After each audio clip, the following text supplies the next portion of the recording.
Welcome back to Steffi Fan's channel. Today we will learn about the explosive confrontations and romantic tensions brewing at Forrester Creations that are set to shake up everyone's worlds this Wednesday, January 21st. A collision course at Forrester Creations.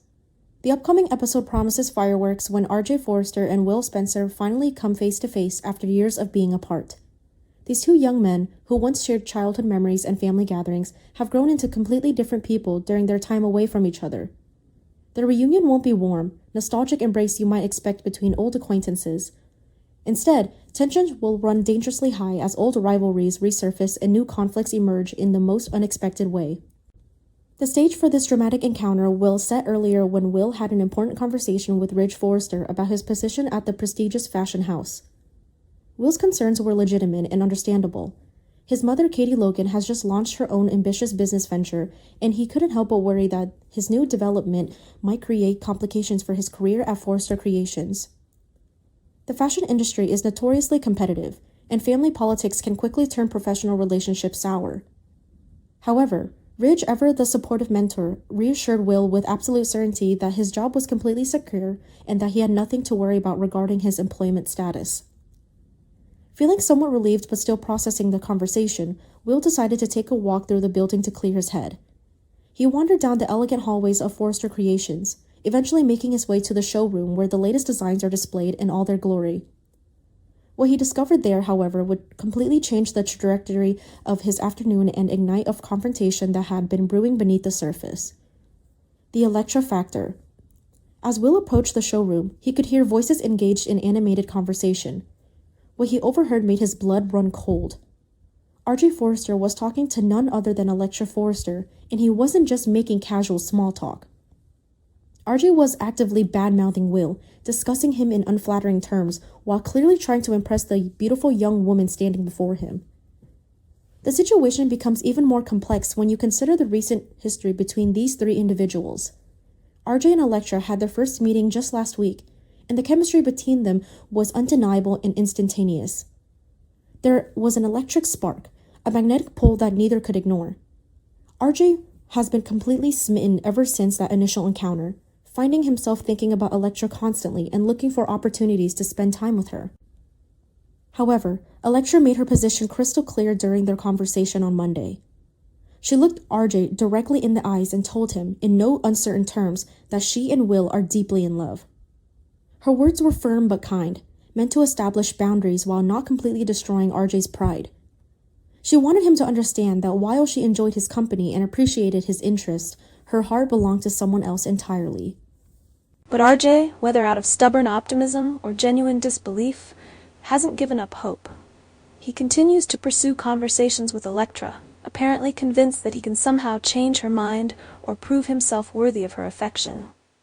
His comments about Will to Elektra were clearly designed to plant seeds of doubt about his rival, to make her question whether Will is really the right man for her. After Elektra gracefully exits the showroom, leaving behind an awkward silence and the lingering scent of her perfume, Will make his entrance. The timing couldn't be more perfect or more terrible, depending on your perspective. Will heard every word RJ said about him, including his disparaging remarks about the Luna Nozawa situation. His jaw is set, his eyes are blazing with barely contained fury, and he's ready for a confrontation. Will won't mince words or dance around the issue. He'll march right up to RJ and tell him exactly what he heard. The conversation will be direct and heated, with Will making it abundantly clear that Elektra is not available and that RJ needs to back off immediately. He'll defend not only his relationship, but also his reputation, refusing to let RJ's comments go unchallenged. This face-off between the two young men will be charged with testosterone, jealousy, and the kind of male pride that can turn a simple disagreement into an all-out war. Taylor's dangerous desires. Meanwhile, in another corner of the emotional landscape, Taylor Hayes finds herself in an increasingly uncomfortable and complicated situation. She's grappling with feelings she never expected to have, emotions that go against everything she believes about herself and her values. Her growing attraction to Deacon Sharp is becoming harder to ignore with each passing day, and the internal conflict is tearing her apart. Taylor is a woman of principle, a respected psychiatrist who has always prided herself on making rational, well-considered decisions. But matters of the heart rarely follow the rules of logic, and she's discovering that even the most disciplined mind can be betrayed by unexpected feelings. Her attraction to Deacon isn't just inappropriate given his marriage to Sheila, it's also genuinely dangerous territory for someone in Taylor's position. She knows the risks involved.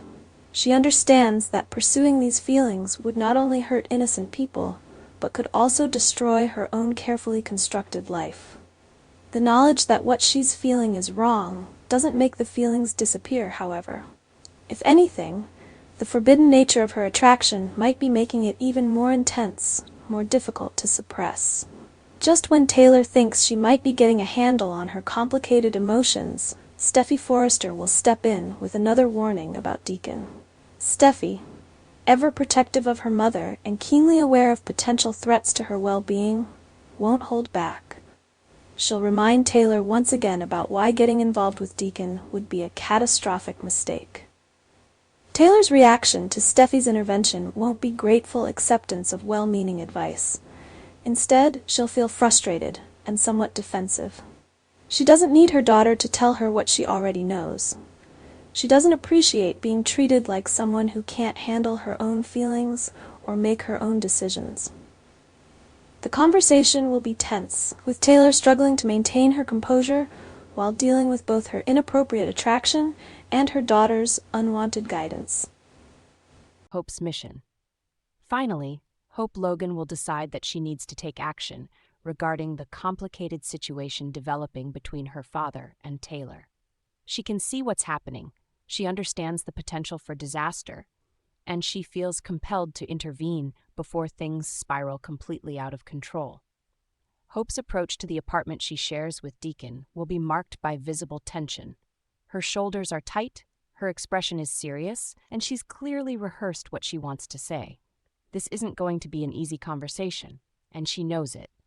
When she arrives, she'll greet Sheila politely but briefly. Despite their complicated history and the many reasons Hope has to distrust Sheila, she'll maintain her composure and civility. However, she'll quickly make it clear that she needs to speak with Deacon privately.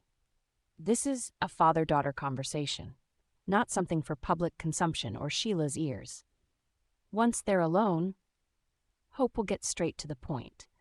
She'll tell Deacon that she knows about his interest in Taylor. There's no point in dancing around the subject or pretending she hasn't noticed the way he looks at Taylor, the way he talks about her, the subtle signs that his feelings have shifted into dangerous territory. But what exactly will Hope say to her father? Will she warn him to be careful, to guard his heart and protect his marriage? Will she remind him of all the reasons why pursuing Taylor would be a terrible idea? Or will she perhaps offer a different kind of advice, encouraging him to follow his heart despite the complications? The conversation promises to be emotionally charged and potentially explosive, with consequences that could ripple through multiple families.